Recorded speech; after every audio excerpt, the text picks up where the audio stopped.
Good morning, Emerson. Today is Thursday, October 3rd. News correspondent Sam Howell will be in studio to give you an update about the current government shutdown. And later, I'll be sitting down with Tess Ryan, one of the executive producers of Emerson's EVVY Awards.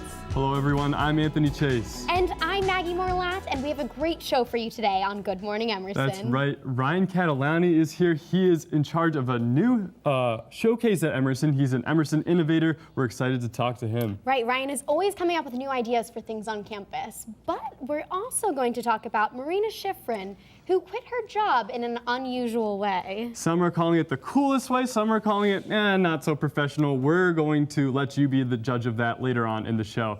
And also, Brittany Gervais is going to be here covering Miley Cyrus, the new host of SNL for this week. Really interested in that one. Not a huge Miley fan, but I'm ready to see what she brings to the table. I always love SNL when they bring on these controversial characters and they really make them into a star for at least one night, you know, but we'll see what Miley can do. I think she's going to bring back her Hannah Montana days and really just rock it PG style, hopefully. Yeah. It's sure to be a show. Well, for now, let's check in with Sam Howell for an update on the padlock government.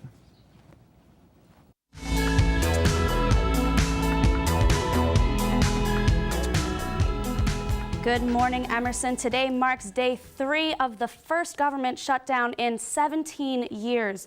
Obama called a meeting at the White House with the leaders of Congress, but both sides are still stuck in neutral. If the House and the Senate can't raise the debt ceiling by the 17th, the U.S. won't have enough money to pay its bills. Multiple GOP short-term plans have failed in the House. These plans would have restored funding to national parks and veterans programs, while Congress and the White House work to agree on a long-term spending plan.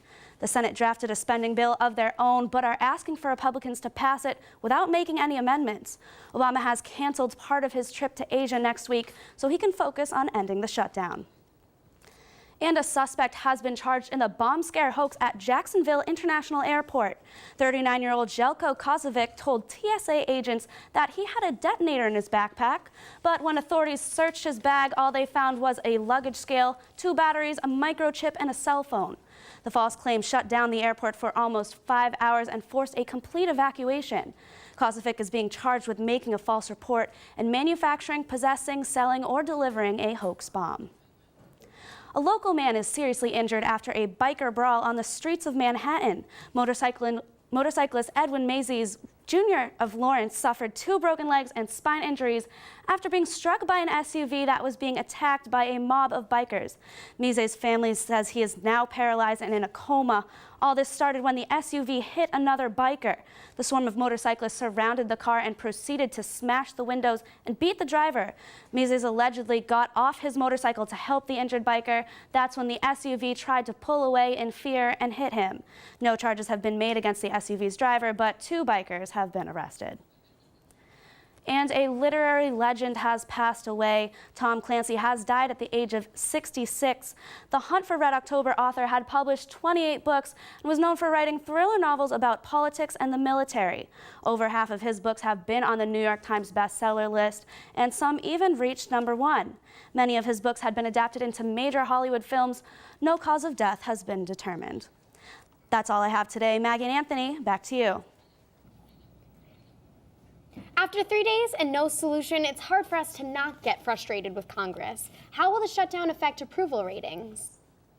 Well, guys, back in 1996, which was when the past government shutdown happened, House Speaker Newt Gingrich, his disapproval rating actually dropped by about 4%, so that ended up working out in his favor. Currently, there is a poll about President Obama and how he's been handling this, and his approval rating right now is at 41%. The House Republicans, however, have an approval rating of only 26%, so they don't have much to lose, and 2 of 3 recent polls show that the Republicans will probably be taking the blame for this. Sam, can you put into words what the loss of Tom Clancy means for book lovers and even movie buffs? It is a tragic loss for the literary world, but his work actually isn't over yet.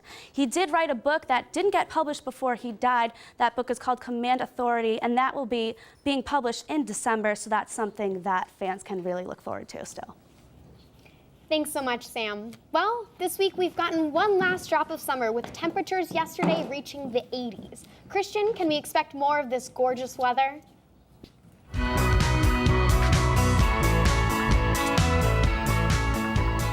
Good morning, Emerson. Let's catch up on your local weather. I hope you've been enjoying this lovely weather we're having because it may just be the last we'll see of it. Today will still be beautiful, staying pretty constant at 77 degrees with a mostly sunny sky. Tonight it will drop down to 54 with a mostly cloudy sky.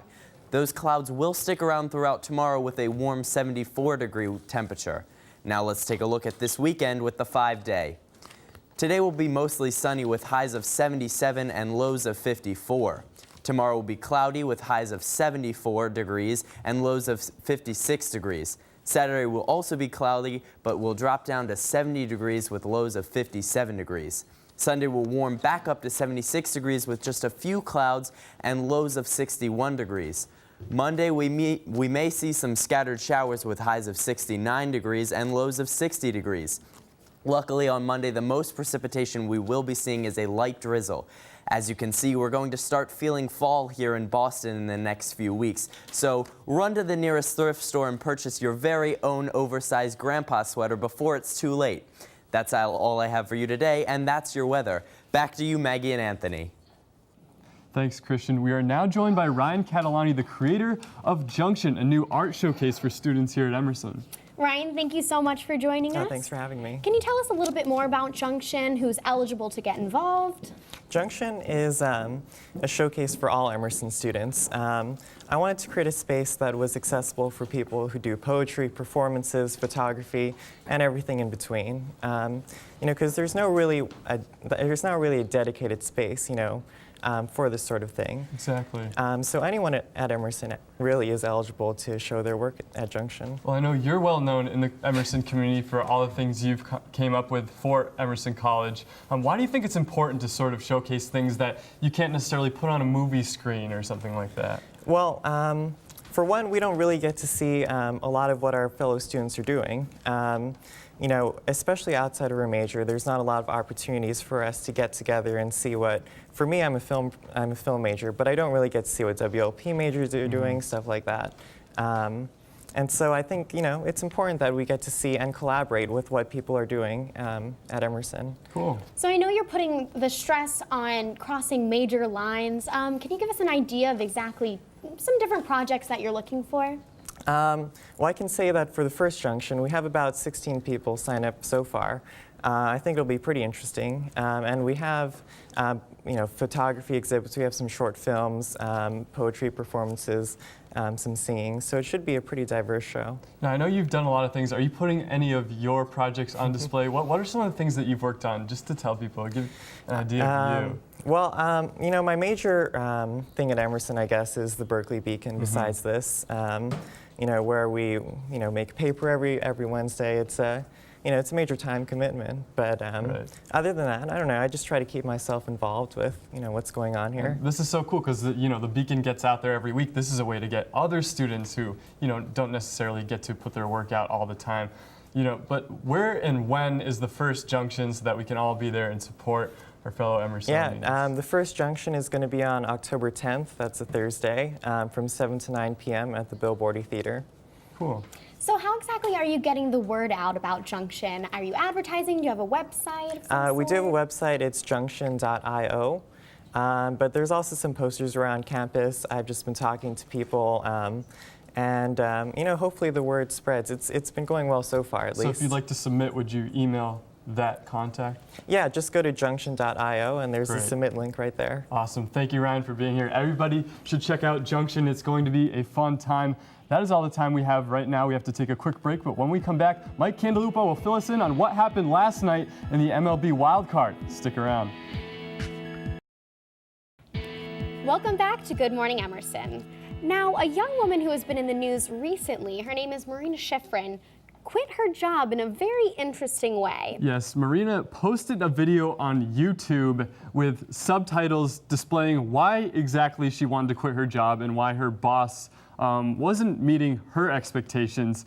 So we'll let you be the judge if you think that video is the correct way to go or not. Let's check that out right now. Which I had told was the only one. Uh-oh. But it's too late. It's too late. Keep going. sweater, and I ain't talking about a Cool J. You a big L, and I ain't talking about Cool J. See me at the airport, at least 20 Louis. Treat me like the prince, and it's my sweet. So it's an awesome job, and you know, she had some really awesome dance moves there, but one question is, will she get employed by another company after this? Yes, now you're seeing the boss's reply to this video. The employees that are still there made a response video, and theirs is actually quite funny, so they're sort of promoting their company in a way. But my advice to people like her, don't burn your bridges, kids, okay? Don't burn your bridges. If you want a job in the industry someday, you gotta be nice to everybody, even if they're not the nicest people to you. That's just my personal opinion. Right, on the that matter. company Next Media Animation had to do a lot of crisis management after the fact, and you know, they really had to clean up afterwards because they were getting some backlash from the public because of some comments that she had made. And it's really interesting because they had ended up coming out and saying that Marina really didn't have too bad of a job there, and she actually liked a lot of the people that she worked with. Exactly. I think it was smart for the boss to sort of post the response video with everybody having fun in the office. It doesn't look like that bad of a work environment. We've all had summer jobs that we can't wait to end and then go back to school, and then we can't wait for school to end so we can go back to those summer jobs. But That's right. Well, someone who I hope never quits is Mike Cantalupo, who is here for sports. Mike, can you tell us what's happening?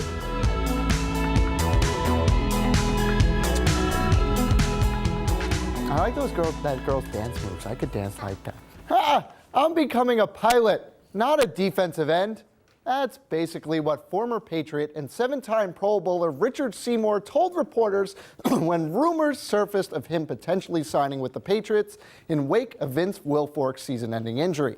Seymour, who is 33, was an intricate part of 3 Super Bowl winning Patriot teams. Sports Illustrated reports that there's no way he'd consider coming back to the NFL and is enjoying his retirement and focusing his time on getting his pilot's license. Now, let's fly over to the MLB. All of the Division Series matchups are now finalized, and postseason baseball is finally here. Last night was a battle to see who would take their talents to Fenway as the Tampa Bay Rays took on the Cleveland Indians. We start off with Danny Salazar, who was great early until the top of the 3rd inning when Delman Young comes up and does this. That home run put the Rays up 1-0, and they didn't stop there. We take it to the top of the 4th, where Desmond Jennings hits a 2-run double down the line. It's 3-0 Rays, and that's all they need because Alex Cobb pitched 6 2/3 shutout innings. Fernando Rodney would take the closeout, and the Rays are headed to face the Red Sox. So now that the Rays have won it, let's take a look at the schedule. Tonight, the Pirates, who dominated the Reds in their wild card game, will face off in Game 1 against the Cardinals. Also tonight, more NL action for you as the Dodgers take on the Braves. The Red Sox, as I just mentioned, will start tomorrow night as they take on the Rays, and the ALDS will finish out Game 1s as the Tigers take on the A's. That will also be on tomorrow night. Now, as one season is winding down, another one is starting up. Bostonians rejoice. Hockey's back. The season kicked off Tuesday night when the defending champion Blackhawks beat the Capitals 6-4.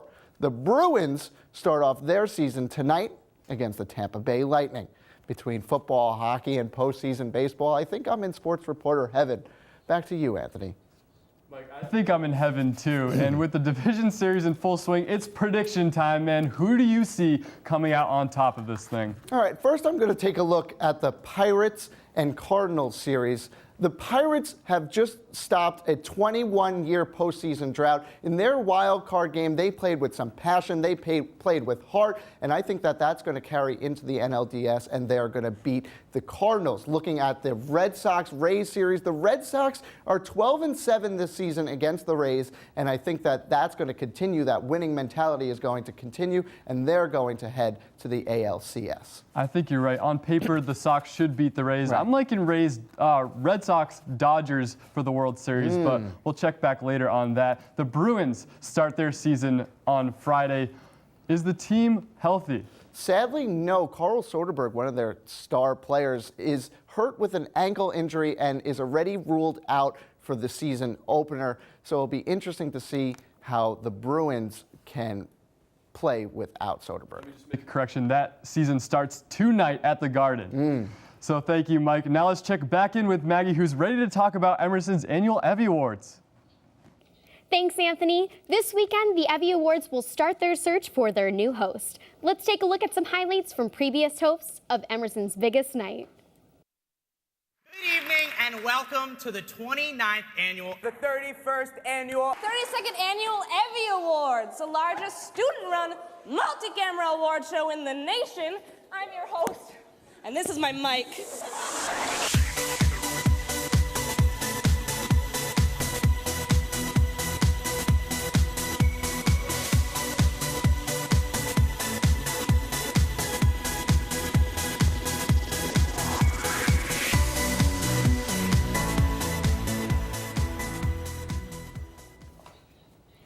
I am now joined by Tess Ryan, executive producer of the 33rd Annual EVVY Awards. Tess, thank you so much for joining us. Thank you for having me. Of course. Now, can you tell us a little bit more about the EVVYs, just for those of us who don't know? Sure. Well, on a national scope, the EVVY Awards is actually the largest multicam award show in the entire country. So that's something that Emerson should definitely be proud of.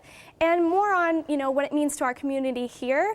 It's a collaboration between over 400 people, and you put on a large-scale production at the very end of the year that celebrates student work and all the things we do here at Emerson from all different departments. So 400 people, a lot of people involved, but what exactly is the role of the host on the EVVYs? The host should really make the voice of Emerson come alive. It should be someone with a vibrant personality that makes people laugh and keeps people entertained the whole way through, setting the tone at the beginning and then carrying it through to the rest of the show. So personality, entertainment, what else are you and the EPs looking for in the new host?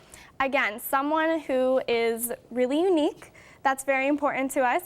And someone who's charismatic, who can make people laugh, and just isn't afraid to take risks and push the boundaries a little bit. So what should the host be prepared with for auditions? How will they be run? They should come with a prepared monologue, a comedic monologue, I should say, and a verse or chorus from a song. And again, the most important thing to remember is to pick some material that shows who you really are and shows your personality and what makes you unique. So how can Emersonians sign up to host? They should sign up via evvy.appointee.com. Awesome. So I hope some of you hope to audition this weekend, but for right now, we're gonna take a break. When we come back, I'll be getting crafty with Rose Fodera. Welcome back to Good Morning Emerson. Some interesting news broke recently in the Michael Jackson case. For more on that, let's turn now to our entertainment update.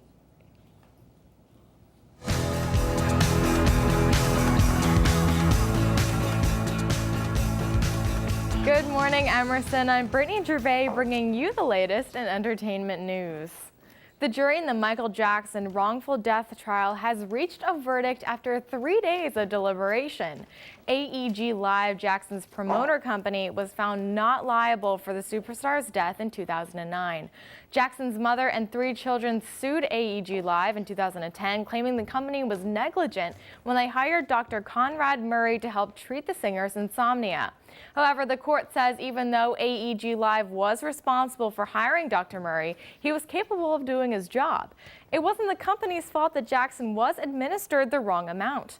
Dr. Murray was found guilty of involuntary manslaughter after Jackson overdosed on the drug propofol in 2009. Guess who's hosting SNL and is the musical guest this Saturday? Yep, it's Miley Cyrus. The promos were just released, and in those videos, Miley finally explains what's going on with her whole tongue thing. I'm Miley Cyrus, and I'll be the musical guest and host this week on SNL. Miley, do you mind me asking why you're always sticking out your tongue? It's how I smell. That's how you smell, like a snake. Yeah. Are you wearing women's deodorant? No! Yes. Of course. Miley also addressed her VMA performance and some of her other promos. It sounded like she was trying to call out anyone who's obsessing over her performance, but it doesn't look like she'd change anything about it. Definitely expect for that to be brought up this Saturday night, though. One of Kaylee Cuoco's friends spills the details over Cuoco's recent engagement to Ryan Sweeting after only dating him for 3 months. Apparently, Sweeting decided that the only way to get her to say yes was to get in a fight with her first. But it's for a good reason, really. The two of them were on the set for their new movie, The Wedding Ringer, when Sweeting decided he needed an excuse to go home and prepare his proposal. His solution? Get in a fight with Cuoco, go home, get everything ready, and then make it up to her with an engagement ring when she got back. Now, according to her friend, Cuoco can't keep her eyes off her hand. The actress says even though they had been dating for 3 months, she feels like she has known him forever. How cute is that? Now, The Hunger Games Catching Fire hasn't even hit theaters yet, and already fans are looking forward to the next installment. Mockingjay, from Mockingjay, new photos have surfaced from where the cast is filming in Georgia, and some of the pictures show Jennifer Lawrence cuddling up with Liam Hemsworth, who plays Gale in the popular franchise. These photographs definitely look emotional as we see Katniss and Gale out in the woods hunting together again. Another shot of Hemsworth holding a crossbow. The first installment of the 2-part series is set to hit theaters November 21st, 2014. Back to you, Anthony, on the couch. Now, Brittany, we knew from the moment the King of Pop passed away, it would be a long road by the time we get to the bottom of it. Are you shocked by this verdict? You know, when it first came out, I was definitely shocked, just because you would think that the company would be held liable, but when their decision actually came out and their explanation came out as well, it makes sense. A&G Live, you know, on paper, this guy looked like a credible doctor. He looked like someone who could do his job, and really, you know, it's not their fault that he administered, you know, the drug that was basically too strong for him and at the wrong amount. So, I mean, it does kind of make sense that they should not be held liable for this. Definitely a fascinating trial. Thanks, Brittany. Well, Maggie was once the queen of crafts here on GME, so what better way to end things off this week with Maggie and some more crafts? Thanks, Anthony, and I'm also joined by Rose Fodera, our brand new DIY expert. Rose, what are we gonna make today? We're making a speaker out of a Pringles can. Cool. Yes, very easy, only a couple of materials. First, a favorite snack, Pringles, some tape, scissors, binder clips, and a pen, and whatever you want to decorate with. We have some magazine clippings, colorful paper, like that. So let's get started. Cool. So the first things first, you want to measure the bottom of your phone so you have the right size hole, so you can go ahead and trace that. All right, so you just trace this out on a piece of paper? Yes. All right. And you can use any kind of phone, right? Any kind of phone or yeah, any type iPod? of, yeah, as long as you know how to trace it and it can fit in the hole that you make. Awesome. So we take this? Yes, and then you're gonna put it where you want to cut out the hole. You want it on the opposite end of the opening, so the music goes out. Makes sense. We just line this here Yep. and just take scissors, right? Yep, and like trace it and kind of puncture it through. Just gotta right. I'll hold that for you while you do that. Thank you. So we're just gonna puncture. Yeah, really easy. There you go. Perfect. And now you got a Easy enough. perfect hole for your phone. Oh, cool. Okay, so you want to use some colored paper to decorate it with? All right. So you can go ahead and tape that Beautiful. around and Kinda make matches sure my outfit. it does. Look at that. You want to make sure you don't cover the hole where your phone is supposed to go, or else, well, your phone won't fit. So you can just take this. Yep. Quick and easy. So like you said, you can use plain paper. Yep. You can use spray paint if you want. You can use, we got some magazine clippings for you to tape. We got Right. fun for Maggie. See, there you have some photos from home, pictures Yes. of you and your I friends. used all of my own photos. Awesome. Which is cool. And so you can go ahead and Tape this on. tape this too. on right there on the front. Everyone knows how fun you are. Sweet. Perfect. Love it. And I know you want to be a little bit wild too. You can go ahead and put that on there. Getting And wild then- on a Thursday morning. Now you don't want it to roll over while your music's playing, so we got binder clips for support. So we just taped the ends of it, and we're gonna put it on the side closest to the phone. How Go ahead and innovative. tape that. And then on the other side too? Yep, just like that. And then it will stand up if I did that right. All Yes, right. and then you can go ahead and play your your phone in. music. I got some right here. Pop the phone in. Just like that. Awesome. Yep. And you know what? I love it too. It's a cheap option as opposed to buying a new iHome or buying some new speakers or something like that. So easy and cheap, and there's no wires. And you can recycle too from just using any kind of Pringles can I think Anthony might want to see what we're doing over here. He's jealous. This he looks can't awesome, make one. you guys. Who needs iOS 7 when you have a Pringles can? I can see this at the next Apple keynote. The iCan. I love it. So cute, so innovative, and all stuff you can get from a local store. Don't even have to go to a craft store. Well, thanks, Rose. That is all the time we have on today's edition of Good Morning Emerson. But don't miss our show next Tuesday featuring local artist Joseph Friedman. Thanks for joining us and have a wonderful weekend.